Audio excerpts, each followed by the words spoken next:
नमस्कार. सरकारी कर्मचारी या यूट्यूब चॅनलमध्ये आपलं खूप खूप स्वागत आहे. राज्य अधिकारी कर्मचाऱ्यांच्या बाबत मोठे महत्त्वपूर्ण शासन निर्णय निर्गमित. चला तर याबाबतची सविस्तर माहिती पुढीलप्रमाणे पाहूया. तत्पूर्वी चॅनलला सबस्क्राईब केलं नसेल तर चॅनलला सबस्क्राईब करायला विसरू नका. राज्य अधिकारी कर्मचाऱ्यांच्या संदर्भात दिनांक 16 मार्च 2026 रोजी 8 मोठे महत्त्वपूर्ण शासन निर्णय निर्गमित करण्यात आलेले आहेत.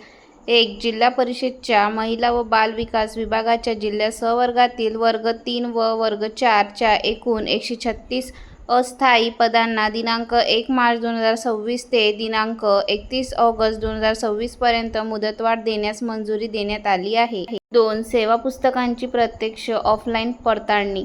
महाराष्ट्र राज्य महिला आयोग कार्यालयातील सेवानिवृत्त व कार्यरत अधिकारी कर्मचाऱ्यांच्या सेवा पुस्तकांची प्रत्यक्ष ऑफलाईन पडताळणी करण्याबाबत महिला व बाल विकास विभाग मार्फत मंजुरी देण्यात आली आहे. 3. अनुदान वाटप. शालेय शिक्षण विभाग मार्फत विविध लेखाशीर्ष अंतर्गत निधीचे वाटप करण्यास मंजुरी देण्यात आली आहे व निधी बीम्स प्रणालीवर उपलब्ध करून देण्यात आला आहे. 4. शासकीय कर्मचाऱ्यांना घरबांधणी अग्रिम वाटप. विधी व न्याय विभाग अंतर्गत शासकीय कर्मचारी इत्यादी कर्ज घरबांधणी अग्रिम वाटप करिता निधीचे वितरण करण्यास मंजुरी देण्यात येत आहे. 5. पदोन्नती. विद्युत निरीक्षणालयातील अधीक्षक, मुख्य लिपिक, सहाय्यक विद्युत शुल्क निरीक्षक गट क या संवर्गातून विद्युत शुल्क निरीक्षक गट ब राजपत्रित या पदावर पदोन्नतीने पदस्थापना देण्याबाबत उद्योग, ऊर्जा, कामगार व खनिकर्म विभाग मार्फत मंजुरी देण्यात येत आहे.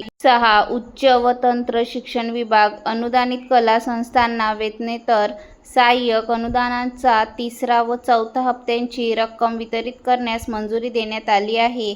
7. राज्य अन्न आयोग मुंबई कार्यालयातील अस्थायी पदांना दिनांक 1 मार्च 2026 ते दिनांक 31 ऑगस्ट 2026 पर्यंत मुदतवाढ देण्यास मंजुरी देण्यात येत आहे.